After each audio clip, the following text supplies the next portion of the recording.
चे स्वागत. श्रावण महिन्यात आणि महादेवाच्या भक्तीत 12 ज्योतिर्लिंगाचे दर्शन घेणे अत्यंत पवित्र मानले जाते. आजच्या या व्हिडिओमध्ये आपण भारतातील अत्यंत पावन अशा 12 ज्योतिर्लिंगाची संपूर्ण माहिती आणि त्यांचे महत्त्व जाणून घेणार आहोत. चला तर मग सुरू करूया. हर हर महादेव. भारतातील 12 पवित्र ज्योतिर्लिंग. फ पहिला ज्योतिर्लिंग आहे की श्री सोमनाथ. सोमनाथ हे ज्योतिर्लिंग गुजरातमध्ये आहे. सोमनाथ हे पृथ्वीवरील पहिले ज्योतिर्लिंग मानले जाते. हे मंदिर गुजरातच्या सौराष्ट्र क्षेत्रातील प्रभास पाटण येथे समुद्राच्या किनारी स्थित आहे. पौराणिक कथेनुसार चंद्राने सोम दक्ष प्रजापतीच्या शापापासून मुक्ती मिळवण्यासाठी येथे महादेवाची कठोर तपश्चर्या केली होती. महादेवाने प्रसन्न होऊन चंद्राला शापमुक्त केले. या मंदिरावर इतिहासामध्ये अनेक आक्रमणे झाली, परंतु दरवेळी हे मंदिर पुन्हा तितक्याच भव्यतेने उभे राहिले. येथे दर्शन घेतल्याने पापमुक्ती होते आणि मानसिक शांती लाभते. दुसरे ज्योतिर्लिंग म्हणजे मल्लिकार्जुन. मल्लिकार्जुन हे आंध्र प्रदेशमध्ये आहे. हे दुसरे ज्योतिर्लिंग आंध्र प्रदेशातील कृष्णा नदीच्या काठी श्री शैलम पर्वतावर वसलेले आहे.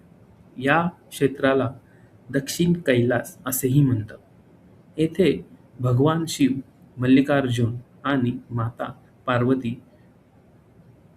जेव्हा कार्तिक स्वामी रुसून श्रीशैल पर्वतावर आले, तेव्हा त्यांना भेटण्यासाठी महादेव आणि माता पार्वती येथे प्रकट झाले होते.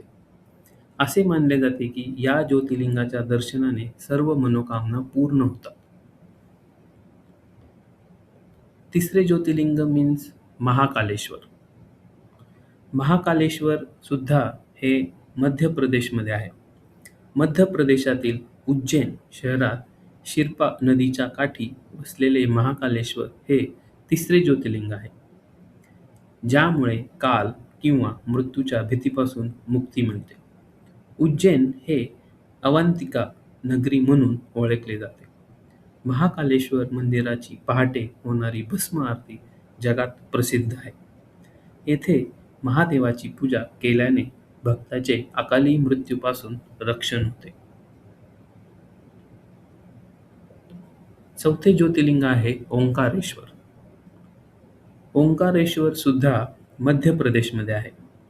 मध्य प्रदेशातील मालवा क्षेत्रात नर्मदा नदीच्या बेटावर ओंकारेश्वर ज्योतिर्लिंग वसलेले आहे. विशेष म्हणजे नर्मदा नदीच्या प्रवाहामुळे या बेटाचा आकार नैसर्गिकरित्या ओमकार सारखा बनला आहे. येथे ओंकारेश्वर आणि अमलेश्वर अशी 2 रूपे पूजली जातात. विंध्याचल पर्वताने येथे महादेवाची तपश्चर्या केली होती. नर्मदेच्या पवित्र तीरावर वसलेल्या या ज्योतिर्लिंगाचे दर्शन घेतल्याने आयुष्यात सुख समृद्धी येते. पाचवे ज्योतिर्लिंग म्हणजे केदारनाथ. केदारनाथ हे उत्तराखंड मध्ये आहे. हिमाचलाच्या कुशीत मंदाकिनी नदीच्या काठी वसलेले केदारनाथ हे अतिशय दुर्गम आणि पवित्र ज्योतिर्लिंग आहे. हे 4 धाम आणि पंच केदार यात्रेतील प्रमुख स्थान आहे. महाभारताच्या युद्धानंतर पांडवांना गोत्रहत्येच्या पापापासून मुक्ती हवी होती, म्हणून महादेवांनी येथे त्यांना बैल, नंदी रूपात दर्शन दिले होते. वर्षातील 6 महिने बर्फवृष्टीमुळे हे मंदिर बंद असते आणि 6 महिने दर्शनासाठी उघडे असते. 6वे ज्योतिर्लिंग म्हणजे भीमाशंकर. भीमाशंकर हे महाराष्ट्रामध्ये आहे. महाराष्ट्रातील पुणे जिल्ह्यातील खेड तालुक्यात सह्याद्रीच्या पर्वतरांगामध्ये भीमाशंकर ज्योतिर्लिंग वसलेले आहे. इथूनच पवित्र भीमा नदीचा उगम होतो. कुंभकर्णाचा मुलगा भीम या राक्षसाचा वध करण्यासाठी महादेवांनी इथे अवतार घेतला होता. हे मंदिर प्राचीन हेमाडपंथी शैलीत बांधलेले असून आजूबाजूला हिरवेगार, घनदाट जंगल आणि अभयारण्य आहे. 7वे ज्योतिर्लिंग म्हणजे काशी विश्वनाथ. काशी विश्वनाथ हे उत्तर प्रदेशमध्ये आहे. उत्तर प्रदेशातील वाराणसी, काशी येथे गंगा नदीच्या तीरावर स्थित काशी विश्वनाथ हे अतिशय प्राचीन ज्योतिर्लिंग आहे. अशी मान्यता आहे की काशी नगरी ही महादेवाच्या त्रिशूळावर वसलेली आहे आणि प्रलयाच्या वेळीही या नगरीचा नाश होत नाही.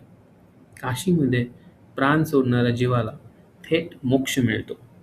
पंतप्रधान नरेंद्र मोदी यांच्या हस्ते येथे भव्य काशी विश्वनाथ कॉरिडॉरची निर्मिती करण्यात आलेली आहे.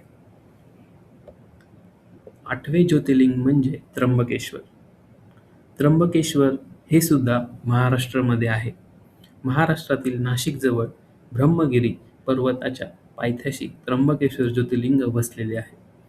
येथून दक्षिण गंगा मानल्या जाणाऱ्या गोदावरी नदीचा उगम होतो.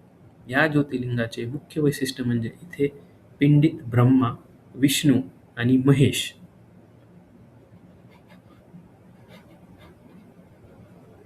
या त्रिदेवांचा एकत्रित 3 छोटे लिंग दिसतात. येथे कालसर्प दोषपूजा आणि नारायण नागबली पूजा केली जाते. 9वे ज्योतिर्लिंग म्हणजे बाबा वैद्यनाथ. बाबा वैद्यनाथ हे झारखंडमध्ये आहे. झारखंड राज्यातील देवघर येथे बाबा वैद्यनाथ ज्योतिर्लिंग स्थित आहे. पौराणिक कथेनुसार लंकापती रावणाने कैलास पर्वतावरून महादेवाला लंकेत नेण्यासाठी कठोर तप करून शिवलिंग मिळवले होते. परंतु वाटेत देवघराच्या ठिकाणी ते शिवलिंग जमिनीवर ठेवले गेले आणि ते तिथेच प्रस्थापित झाले. महादेवाने रावणाचे रोग हरण केले म्हणून त्यांना वैद्यनाथ, वैद्याचे नाथ म्हणले जाते. श्रावण महिन्यात लाखो भाविक येथे कावड यात्रा काढतात. 10वे ज्योतिर्लिंग म्हणजे श्री नागेश्वर. नागेश्वर हे गुजरातमध्ये आहे. गुजरात राज्यातील द्वारकापुरी जवळ नागेश्वर ज्योतिर्लिंग वसलेले आहे. रुद्र संहितेनुसार महादेवाला नागेश म्हणजेच नागाचा ईश्वर म्हटले जाते. सुप्रिय नावाच्या शिवभक्ताला दारुक नावाच्या राक्षसापासून वाचवण्यासाठी महादेवाने येथे दर्शन दिले होते. असे मानले जाते की नागेश्वर ज्योतिर्लिंगाचे दर्शन घेतल्याने भक्ताचे सर्व प्रकारच्या विषापासून, सापाच्या भीतीपासून आणि नकारात्मक ऊर्जापासून रक्षण होते. 11वे ज्योतिर्लिंग म्हणजे रामेश्वरम. रामेश्वरम हे तामिळनाडूमध्ये आहे. दक्षिण भारतातील तमिळनाडू राज्यातील रामेश्वरम बेटावर हे ज्योतिर्लिंग आहे. लंकेवर चढाई करण्यापूर्वी प्रभू श्रीरामांनी रावणावर विजय मिळवण्यासाठी आणि ब्रह्महत्येच्या दोषापासून मुक्ती मिळवण्यासाठी येथे वाळूचे शिवलिंग बनवून पूजले होते. रामेश्वरम हे भारतातील 4 धामांपैकी एक महत्त्वाचे धाम आहे. येथील मंदिराचे प्रांगण आणि खांब स्थापत्यकलेचा अद्भुत नमुना आहे. आणि लास्ट 12वे ज्योतिर्लिंग म्हणजे श्री घृष्णेश्वर. घृष्णेश्वर हे महाराष्ट्रामध्ये आहे. महाराष्ट्रातील छत्रपती संभाजीनगर म्हणजे औरंगाबाद जिल्ह्यातील वेरूळ लेण्याजवळ घृष्णेश्वर हे 12वे ज्योतिर्लिंग वसलेले आहे. कुसुमा नावाच्या महान शिवभक्त स्त्रीच्या भक्तीवर प्रसन्न होऊन महादेवाने तिच्या मृत मुलाला जिवंत केले आणि येथे कायमचे वास्तव्य केले. लाल दगडामध्ये बांधलेले हे मंदिर अतिशय सुंदर असून या ज्योतिर्लिंगाच्या दर्शनाने निसंतान दाम्पत्यांना संतती सुख लाभते अशी श्रद्धा आहे. तर मित्रांनो, ही होती आपल्या भारतातील अत्यंत पावन अशा 12 ज्योतिर्लिंगाची माहिती. तुम्हाला यातील कोणत्या ज्योतिर्लिंगाला भेट द्यायला आवडेल ते कमेंट करून नक्की सांगा. व्हिडिओ आवडला असल्यास लाईक करा, शेअर करा आणि अशाच महत्त्वपूर्ण माहितीसाठी व्हिडिओला लाईक, शेअर करा आणि आरती इन्फो चॅनलला सबस्क्राईब करा. पुन्हा भेटूया नवीन माहितीसोबत. हर हर महादेव.